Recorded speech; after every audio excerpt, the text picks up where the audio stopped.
أمنونتو أنميونتو.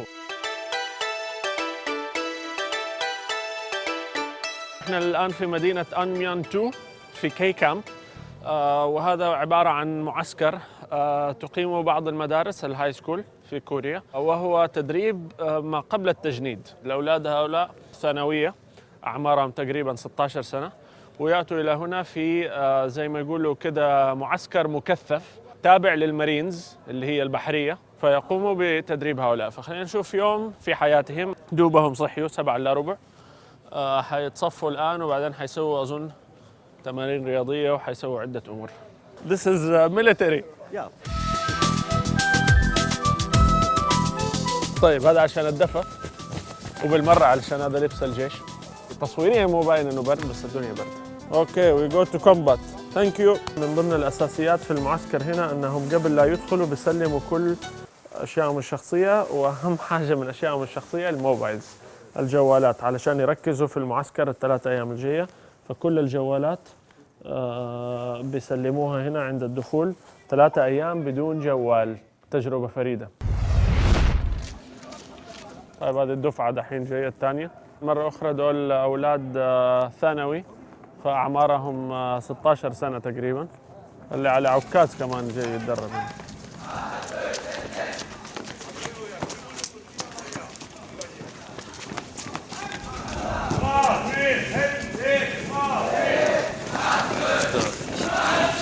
طيب الآن عندهم فترة صباحية دحين، فترة الجوجينج.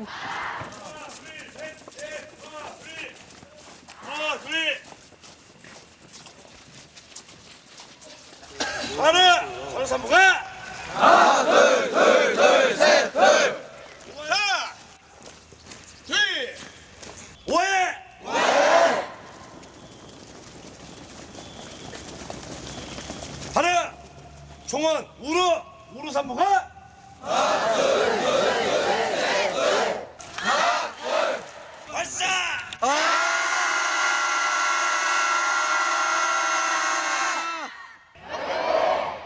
ايوه فين دخلوا؟ ايش صار هنا؟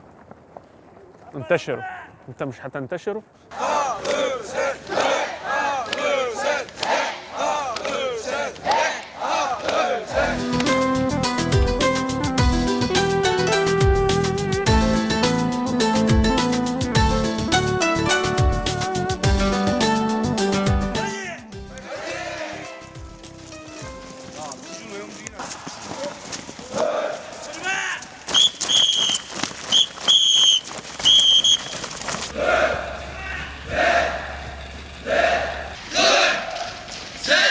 لفوا تقريبا كيلومتر واحد. الحين بتحضروا حيدخلوا على الفطور. الساعة الآن 8، صار لهم ساعة في هذا الموضوع. حياخذوا الفطور على بأسلوب أيضا الجيش والمارينز.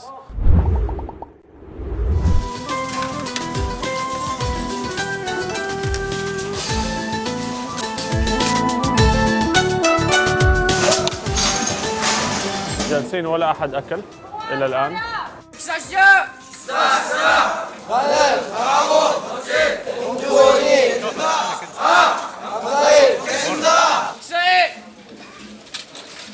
جلسوا استنوا الباقيين كلهم يجلسوا. بعدين جاهم واحد مسؤول عن الطاولة، كان هو القائد الفريق، وبعدين قال لهم قربوا الكراسي، عدلوا التباسي.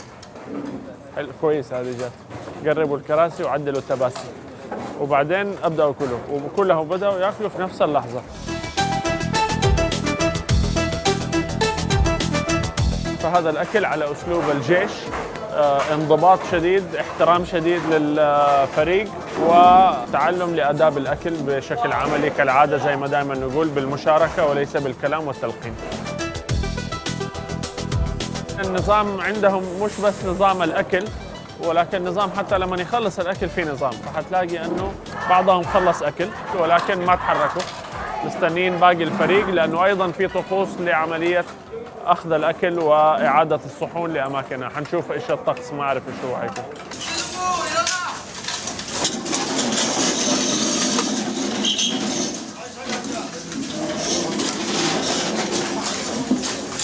جاي يقوموا رجعوهم تاني، قالوا لهم المفروض ما تسوي صوت عند تحريك الكرسي.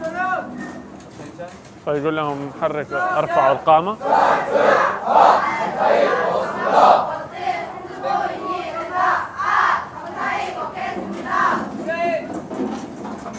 المفروض ما يسووا صوت لما يحركوا الكرسي.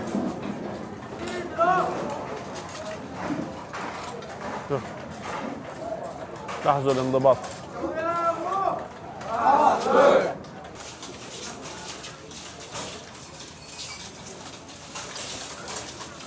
يحطوا الصحون في اماكنها وينطلقوا اذا يبغوا يشرب مويه وبعدين يمشوا. سبحان الله، شوف حتى المصاب بيسوي مهامه هنا صدفة يعني.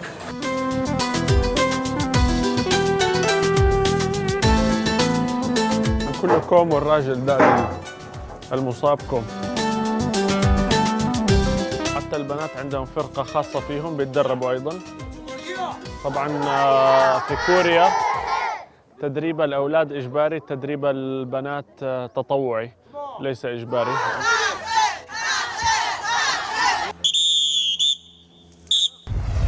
حيتدربوا على موضوع النزول من الحبل من مكان مرتفع، وحيتدربوا على أنهم حيعدوا من الجهة هذه للجهة هذه عن طريق برضو أيضا حبال شوية ما هي مستقرة علشان يتعلموا موضوع التوازن.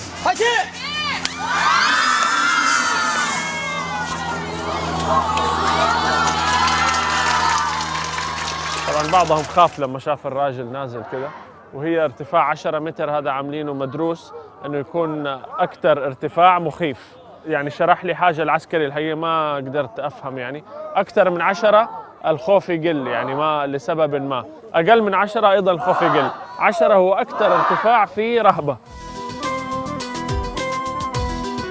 والله تمرين جيش ها جيش ولا مو جيش؟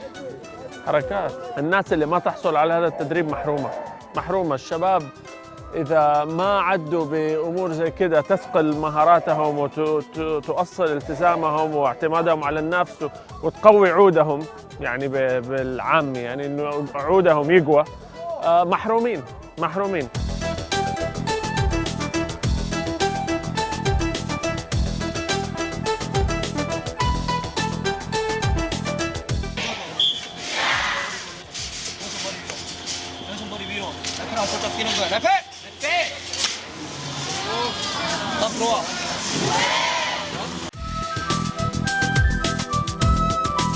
فقط 30% من دول العالم العربي عندها التجنيد إجباري، و70% من الدول العربية التجنيد ليس إجباري. الأغلب عندهم أنه التجنيد تطوعي، وفي بعض الدول حتى تجنيد تطوعي لا يوجد، يعني إذا شاب يريد أن يتطوع في التجنيد لا يوجد ذلك، وبعض الدول فيها تطوع. فنسبة 70% من العالم العربي ليس فيه تجنيد إجباري، نسبة كبيرة جدا تحتاج إعادة نظر، خاصة في الأوضاع اللي احنا فيها الآن.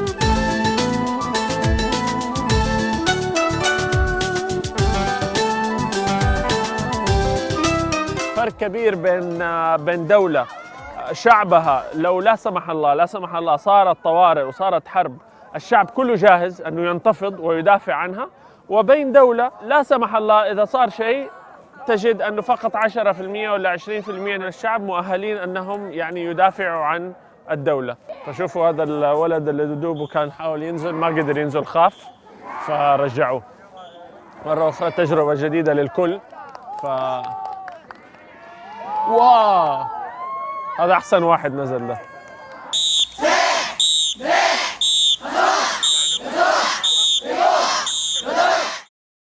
هذه تعبت.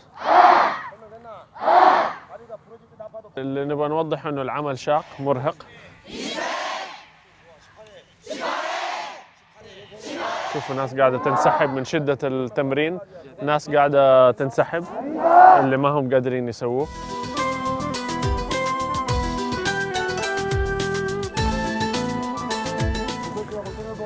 سووا شيء غلط، ما احنا عارفين شو، سووا شيء غلط، هذا عقاب لهم.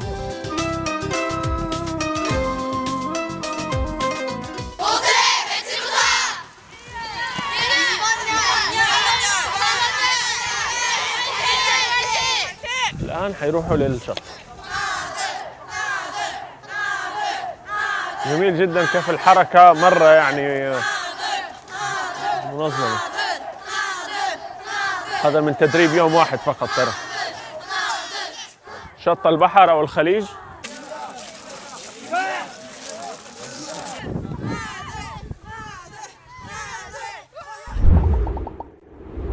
هذه اللوحة اللي مكتوبة If you are not the best you cannot go back home. إذا لم تكن الأفضل لا تستطيع العودة للمنزل. هذه صور تذكارية، وفي وسط الصورة التذكارية يبقى موضوع التعامل مع الألم ومع الصعاب الجوية ومع البرد، فبالتالي خلوهم يفرزنوا زي ما هم دحين مفرزنين هنا علشان يستشعر كيف يتعامل مع الجو البرد القارس. الجيش والحروب صعبة، قد يضطر الواحد انه يكون في وضع زي كده وأسوأ، فبالتالي يحضر له من الآن. للتوضيح هم بيسووا شيفتس. هجوم!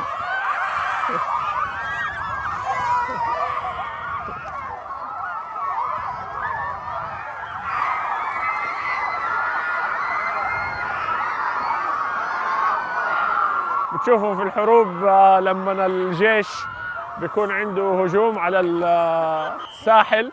الحرب العالمية الثانية هذا مشهور المشهد جدا، لما دخلوا الأمريكان على شط نورماندي وبدأوا يستعيدوا فرنسا إلى آخره. هذه تدريبات لواقع الحروب.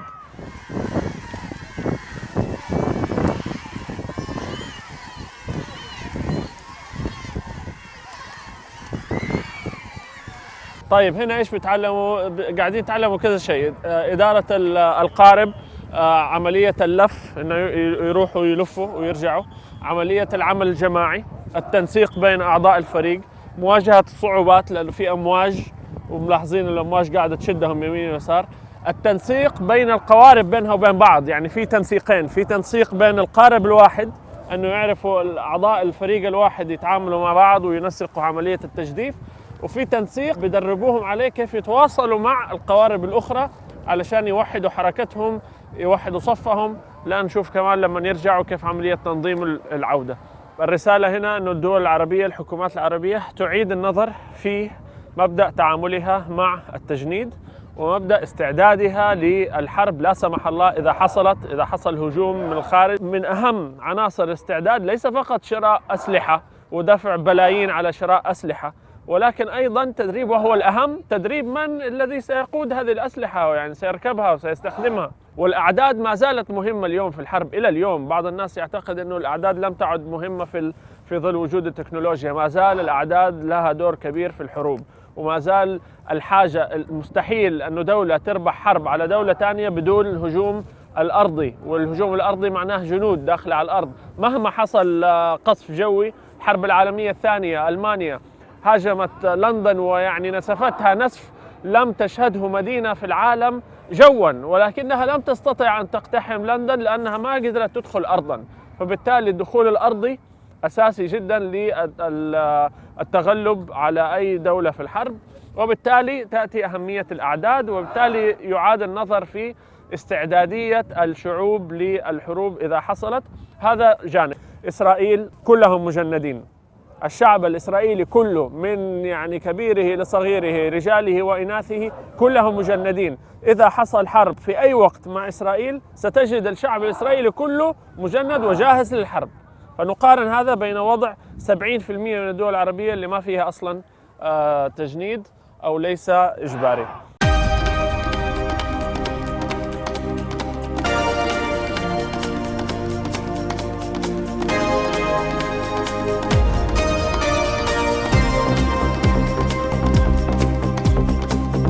لو يشكو القلب هموما قد باتت في